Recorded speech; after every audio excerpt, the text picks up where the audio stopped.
Assalamualaikum warahmatullahi wabarakatuh. Nama saya Nuranggraina, NPM 121-2020-015. Di sini saya akan menjelaskan mengenai modul 3 siklus persediaan, pergudangan, dan pembayaran utang usaha untuk memenuhi tugas praktik dari ujian tengah semester praktikum audit. Yang pertama itu akan dibacakan indeks dari modul 3 di indeks persediaan. Yang pertama itu salah satu cara untuk meyakinkan nilai persediaan pertanggal neraca atau laporan posisi keuangan adalah dengan melakukan pengambilan persediaan atau inventory taking. Hal-hal yang perlu diperhatikan dalam pengambilan persediaan itu nanti akan dijelaskan pada modul FF1. Kemudian pelajari instruksi perhitungan persediaan perusahaan dan nilai kelayakannya. Itu sudah ditampilkan. Kemudian minta daftar posisi persediaan yang mencakup nama barang, lokasi, kuantitas, dan harga per tanggal pengambilan persediaan. Itu juga eh, sudah ada. Kemudian sebelum kegiatan perhitungan dilakukan, periksa ketelitian pelaksanaan prosedur pisah batas atau cut-off untuk penerimaan dan pengiriman barang dengan mencatat nomor terakhir dari laporan penerimaan barang, surat jalan, dan faktur penjualan. Itu juga sudah dilaksanakan. Kemudian, apabila selama pengambilan persediaan aktivitas berlangsung terus, pisahkan persediaan yang mungkin akan dikirim pada hari itu. Sudah dilaksanakan, kemudian pastikan bahwa tidak ada pengiriman dan penerimaan setelah tanggal pisah batas berikut, sertakan dalam perhitungan persediaan perusahaan tersebut. Itu juga sudah dilakukan. Kemudian, lakukan observasi atas kegiatan perhitungan di seluruh gudang. Perhitungan dapat dilakukan secara sampling, terutama untuk barang yang pokok atau material dan mahal. Itu sudah dilakukan. Kemudian waspada dengan penumpukan barang, kemungkinan adanya lubang dalam tumpukan dan persediaan yang terlihat sudah rusak, tidak laku, atau kurang baik. Di samping itu, waspada juga terhadap barang-barang yang tidak termasuk dalam kategori persediaan. Sudah dilakukan. Kemudian bandingkan barang-barang yang dihitung atau dilihat dengan saldo kartu gudang dan daftar persediaan menurut oktansi. Itu sudah dilakukan. Kemudian pastikan bahwa instruksi dalam pengambilan persediaan telah dilaksanakan dengan baik. Itu sudah dilakukan. Kemudian apabila pengambilan persediaan dilakukan sebelum tanggal neraca atau laporan posisi keuangan, dilakukan prosedur penarikan maju atau trace forward ke tanggal neraca atau laporan posisi keuangan. Sedangkan apabila pengambilan persediaan dilakukan setelah tanggal neraca atau laporan posisi keuangan, maka dilakukan prosedur penarikan mundur atau trace back ke tanggal neraca atau laporan posisi keuangan dan buat kertas kerjanya. Itu juga sudah dilakukan. Untuk indeks yang kedua itu uji penilaian harga persediaan dengan membandingkan pada faktur atau data lain dari pelanggan. Untuk itu, pilih barang yang bernilai material dalam persediaan. Itu sudah dilakukan. Kemudian perhatikan kemungkinan perubahan sistem dari metode tahun lalu. Itu tidak dilakukan. Kemudian indeks keempat itu periksa semua penjualan dan perkalian dari metode tahun lalu. Sudah dilakukan. Yang kelima itu siapkan schedule utama. Itu nanti akan dibahas dalam modul F. Yang keenam, minta daftar persediaan yang mencakup nama barang, kuantitas, dan harga per tanggal neraca dari laporan posisi keuangan serta cocokkan dengan buku besar. Sudah dilakukan. Yang ketujuh, lakukan penelaahan analitis atau analytical review untuk melihat kewajaran dari nilai persediaan. Misalnya dengan adanya kelebihan persediaan yang disebabkan pembelian yang berlebihan, barang yang penjualannya lambat atau slow moving, atau usang atau obsolete. Itu sudah dilakukan. Yang ketujuh itu lakukan penelaahan analitis. Maaf, yang ke-8, pastikan bahwa barang dalam perjalanan telah dibukukan sesuai dengan statusnya, yaitu syarat pembelian seperti pembelian perangko gudang si penjual atau FOB shipping point atau pembelian perangko gudang si pembeli atau FOB destination.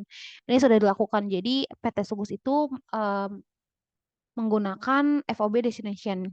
Kemudian dapatkan info konfirmasi untuk persediaan di luar kompleks perusahaan. Pastikan juga apakah ada bagian dari persediaan yang dijaminkan. Itu tidak dilakukan.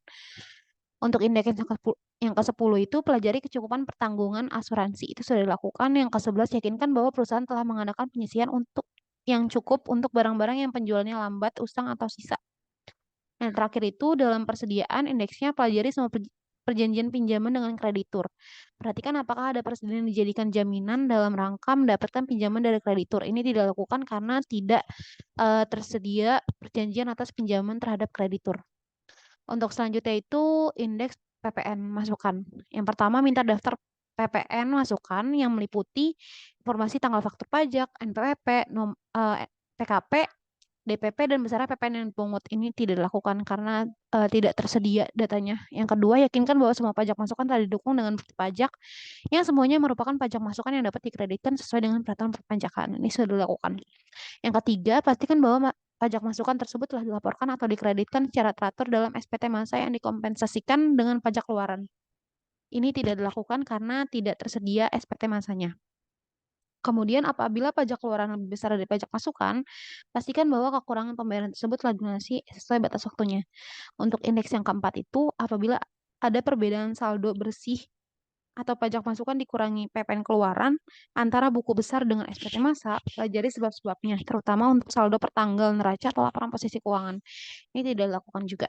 Yang terakhir itu pelajari semua surat koresponden dengan kantor pajak, terutama untuk permohonan restitusi karena kelebihan pembayaran pajak masukan.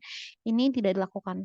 Untuk indeks beban pokok penjualan atau BPP itu yang pertama lakukan perbandingan setiap jenis dan struktur beban yang termasuk HPP dalam tahun yang diperiksa dengan tahun lalu. Analisis sebab naik atau turun yang mencolok. Perhatikan klasifikasi beban yang dilakukan oleh perusahaan dan minta penjelasan bila terdapat perubahan yang material. Ini dilakukan. Yang kedua, hitung rasio dari CAGS dibandingkan tahun lalu serta tulis kesimpulannya. Ini dilakukan. Yang terakhir itu yakinkan bahwa HPP dicatat berdasarkan perhitungan yang didukung bukti-bukti. Ini tidak dilakukan. Untuk indeks pemeriksaan pembelian itu, yang keempat, bandingkan pembelian tahun berjalan dengan tahun lalu serta dapatkan penjelasan bila terdapat perbedaan yang material. Ini dilakukan. Yang kelima itu, lakukan pemeriksaan kebijakan dan prosedur pembelian dan retro pembelian. Akankah ada penyimpangan? Ini dilakukan. Yang keenam, lakukan pemeriksaan terhadap pembelian dari pihak yang mempunyai hubungan istimewa atau afiliasi. Ini tidak dilakukan. Yang ketujuh, lakukan pemeriksaan atas pembelian secara acak atau random pada tahun yang berjalan dengan memperhatikan faktor pembelian baik jumlah, harga, syarat pembelian dengan mencocokkan pada pesanan pembelian dan laporan penerimaan barang. Ini dilakukan. Kemudian periksa kebenaran perhitungan matematis pada faktur pembelian dan memo debit. Ini tidak dilakukan. Yang kesembilan itu periksa kebenaran PPN atas pembelian barang atau jasa kena pajak. Ini dilakukan. Yang ke-10, lakukan pisah batas atas pembelian dan retro pembelian selama 7 hari sebelum dicatat pada tanggal neraca atau laporan posisi keuangan dan yakinkan bahwa transaksi tersebut telah dicatat pada periode yang tepat. Ini dilakukan pada modul PL 2.1. Apabila pembelian telah dicatat untuk barang yang masih ada pada gudang penjual, maka periksa kontrak pembelian yang tidak dilakukan. Buat kesimpulan dan komentar hasil pemeriksaan ini dilakukan pada modul F. Untuk selanjutnya itu indeks mengenai utang usaha. Yang pertama, minta daftar utang usaha. Periksa saldo masing-masing kreditur ke buku utang, lakukan rekonsiliasi dengan saldo buku utang. Ini dilakukan. Yang kedua, tentukan saldo yang akan dikonfirmasi dan kirimkan surat konfirmasi kepada kreditur. Ini dilakukan pada modul M1.1. MM1.1. Kemudian catat ulang saldo debit. Periksa penyebabnya dan teliti sejak kapan terjadinya serta lakukan konfirmasi atas saldo tersebut. Ini tidak dilakukan. Yang keempat itu pisahkan antara utang dan perusahaan afiliasi, utang kepada direksi pemegang saham, utang untuk pembayaran pembelian aset tetap dan lain-lain. Ini tidak dilakukan. Yang kelima, minta daftar mutasi penjual sebagai pelengkap atau pengganti surat konfirmasi saldo akhir dalam keadaan sebagai berikut. Yang pertama itu terdapat pemasok penting yang saldonya tidak diketahui pertanggal neraca konfirmasi. Bila saldo akhir akun utang digunakan atau bila pengendalian internal atas pembelian dianggap terlalu lemah. Ini tidak dilakukan. Yang keenam itu indeksnya teliti setiap selisih yang ada antara surat balasan konfirmasi dengan saldo menurut buku utang. Ini dilakukan pada modul MM1.1. Bila konfirmasi tidak dijawab, maka lakukan alternatif prosedur dengan memeriksa faktur atau daftar mutasi laporan dari pemasok serta melakukan uji terhadap pembayaran setelah tanggal neraca atau laporan posisi keuangan. Ini dilakukan. Yang ke-8 itu, bila konfirmasi dilakukan atas saldo sebelum tanggal neraca atau laporan posisi keuangan agar mendapatkan keyakinan tentang kebenaran saldo utang usaha pada laporan posisi keuangan, maka perlu prosedur tambahan ini dilakukan. Yang ke-9 itu, periksa persoalan yang apa yang belum terselesaikan dan selidiki mengapa sampai terjadi persoalan tersebut.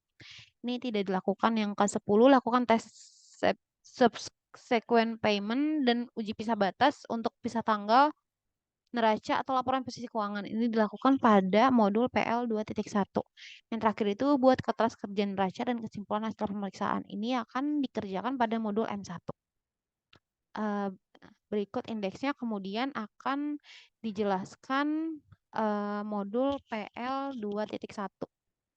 Modul ini berisi tentang uji pisah batas pembelian. Jadi di sini tercantum seluruh order pembelian pada 5 tanggal sebelum tutup buku dan 5 tanggal setelah tutup buku.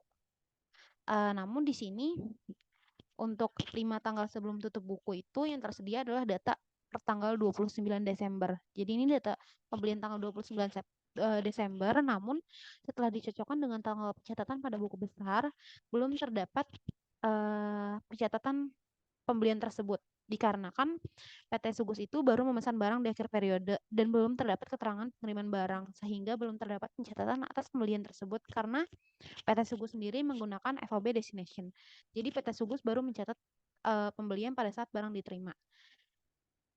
Kemudian di sini terdapat modul mengenai beban pokok penjualan. Ini adalah daftar seluruh beban pokok penjualan dari PT Sugus. Di sini yang terdapat adjustment itu pada persediaan bahan baku awal di debit 8.800.000, di kredit 1.350.000. Sehingga saldonya berubah menjadi 346.321.495. Begitu juga dengan tenaga kerja langsung bertambah di kredit 15 juta dan berkurang di kredit 15 juta.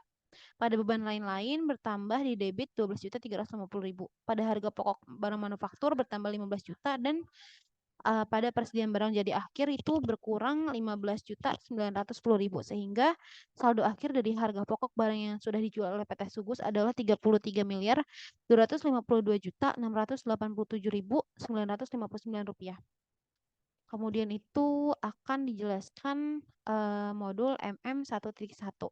Ini merupakan daftar konfirmasi dan pengeluaran setelah tanggal neraca atas seluruh utang usaha yang dimiliki oleh PT Sugus. Di sini terdapat 9 pemasok dan kami mengirim PT Sugus mengirim surat konfirmasi kepada 9 pemasok tersebut dan semuanya itu memberikan respon. Jadi di sini ada respon yang setuju dan ada respon yang tidak setuju. Untuk respon yang tidak setuju itu dari PT Berkat responnya itu terdapat di buku 1 halaman 94. Jadi di sini PT Berkat itu menjawab tidak setuju karena kesalahan catatan tanggal 3 Desember atas penerimaan piutang sebesar 90.000. Oleh karena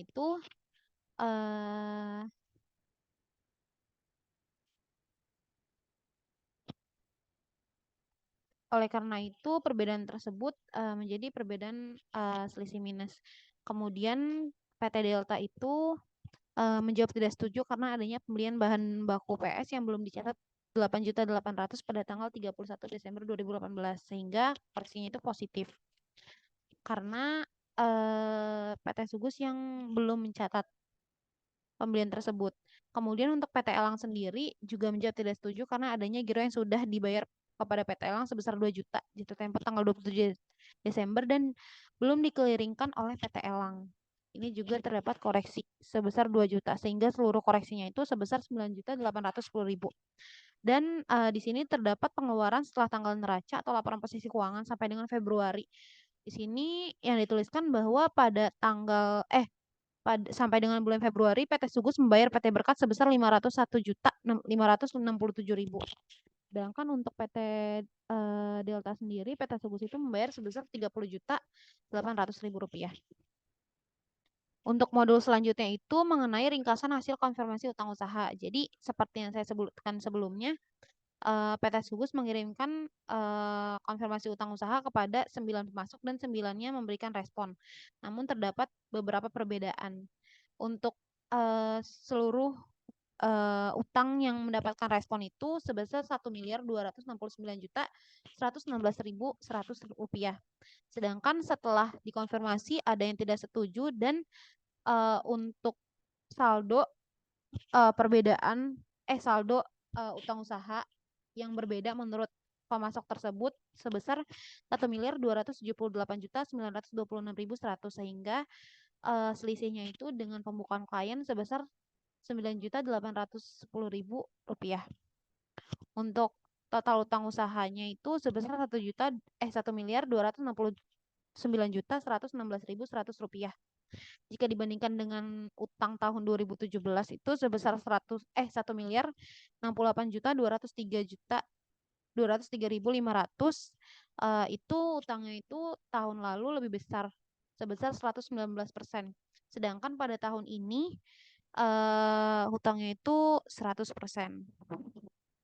Kemudian modul M1 ini mengenai schedule utang usaha. Jadi di sini adalah daftar utang usaha yang sudah sesuai, yang sudah disesuaikan dengan konfirmasi tersebut. Yang berubah itu hanya PT Delta sebesar 8.800.000.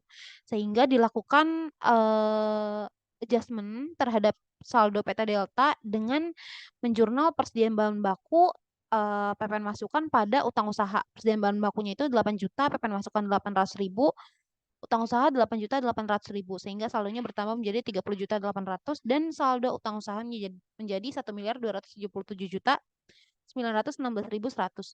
Untuk PT Berkat dan PT Elang tidak dilakukan jurnal karena kesalahan pencatatannya itu pada pemasok tersebut bukan pada klien atau PT Sugus. Kemudian di sini terdapat uji transaksi pembelian atau modul TOC 3. Jadi di sini merupakan 6 transaksi sebelum tanggal neraca yang tadi saya bilang sebelumnya pada tanggal 29 Desember. Ini transaksinya itu diuji apakah sudah terdapat bukti pendukung, sudah ditandatangani, apabila dihitung ulang sudah sesuai dan pencatatan itu sesuai dengan buku pembelian, kartu persediaan maupun buku besar. Di sini untuk seluruh transaksi ini terdapat bukti pendukung dan sudah diotorisasi. Kemudian di sini kami sebagai auditor juga melakukan perhitungan ulang terhadap pencatatan faktur penjualannya. Jadi untuk PT Delta itu, PT Delta, PT Elang, PT Fitra, Gaya, dan Hero itu tidak sesuai antara pencatatan pada faktur penjualannya. Banyak dari jumlah hutang yang tersedia itu sudah dibulatkan ke atas sehingga berbeda antara perhitungan secara manual dengan total pembelian yang dilampirkan dalam faktur penjualan. Sedangkan untuk PT Indah sendiri sudah sesuai dengan faktur penjualan sebesar 77 juta. Karena sudah dilakukan footing terhadap seluruh transaksinya, maka dibeli checklist kepada keseluruhannya. Untuk buku pembelian dan kartu persediaan itu tidak tersedia datanya sehingga tidak bisa kami periksa. Sedangkan untuk buku besar itu semuanya sudah sesuai.